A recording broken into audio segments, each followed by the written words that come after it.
Destiny, Matt, family, friends, today marks a new significance. September 21st will now be recorded as the day Destiny and Matt have decided their lives are better now together than they were as individuals. It is my hope and intent today that we celebrate this day with them for the rest of their lives.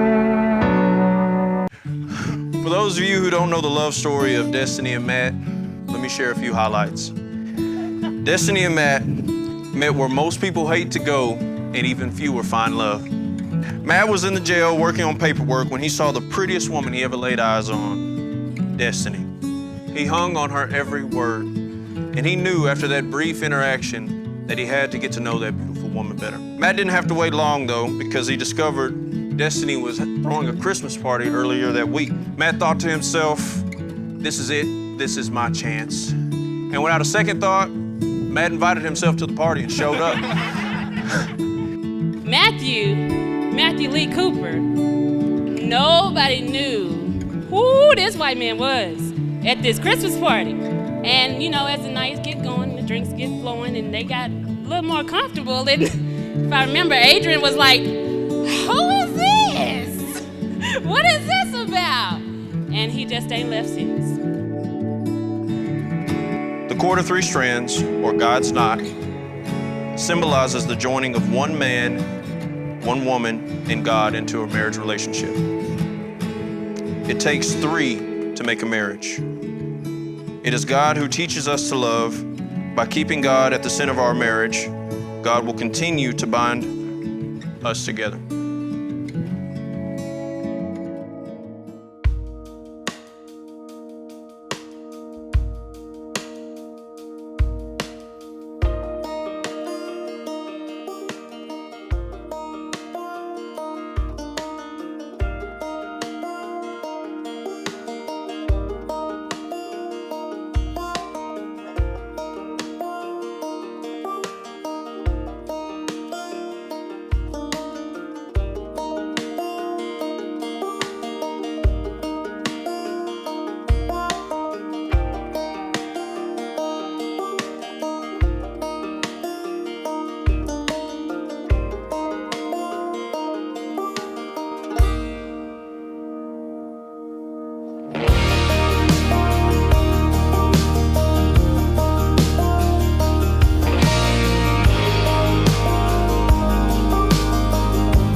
I'll never forget driving down the road, looking over at you, just thinking about how much I loved you. I wanted to spend the rest of my life with you.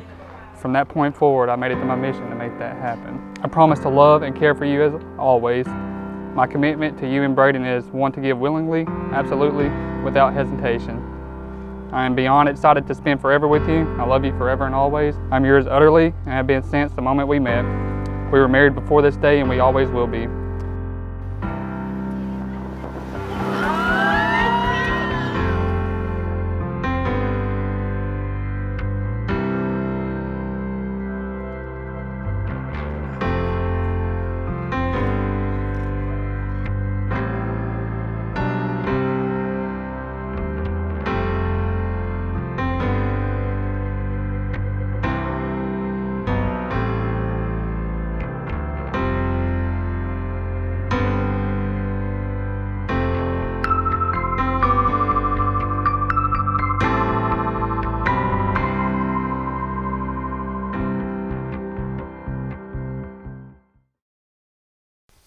And so, to bring the good folks in the crowd up from that moment to this moment where we stand today, I found a poem that I believe expresses Matt's journey, and I'm going to read that for you today.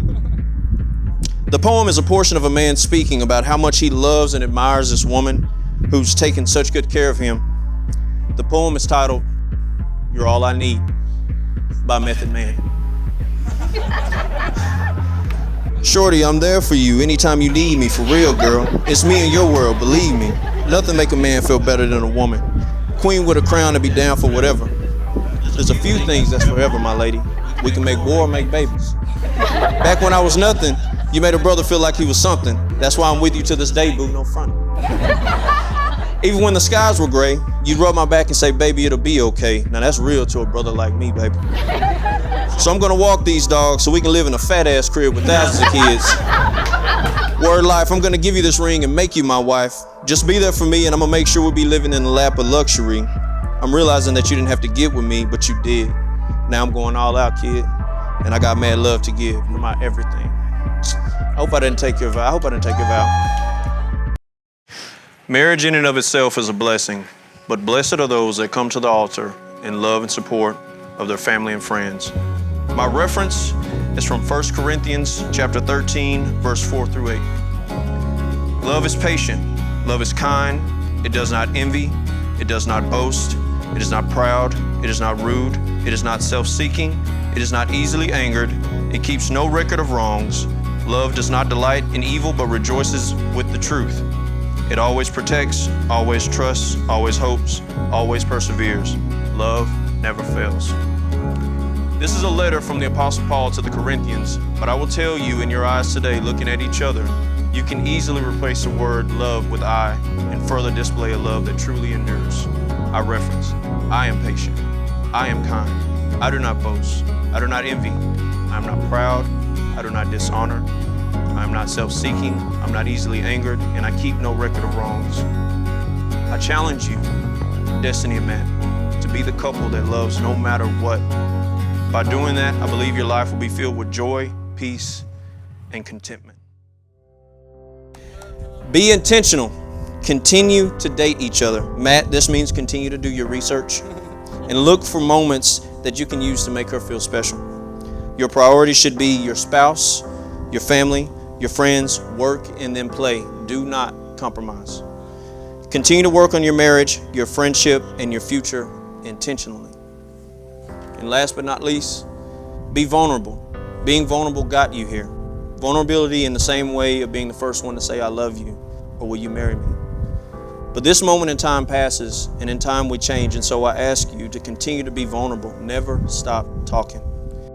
Destiny, do you take Matthew to be your husband, to live together in the convent of marriage? Do you promise to love him, comfort him, honor and keep him in sickness and in health, and forsaking all others, be faithful to him as long as you both shall live? I do. Matthew, do you take Destiny to be your wife, to live together in the convent of marriage? Do you promise to love her, comfort her, honor and keep her in sickness and in health, and forsaking all others, be faithful to her as long as you both shall live? I do. Then by the power vested in me by the great state of Texas, I now pronounce you husband and wife. Matthew, you may kiss the bride.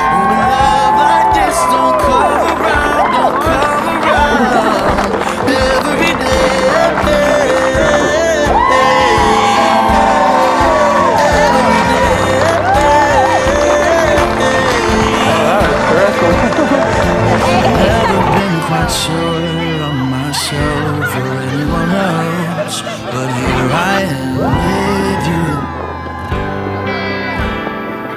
So I put my hesitations on the shelf, 'cause this is what I choose. This will be the easiest thing if I let it, and I can't be too afraid to fall. So I'm leaving everything on the table. You can have my heart.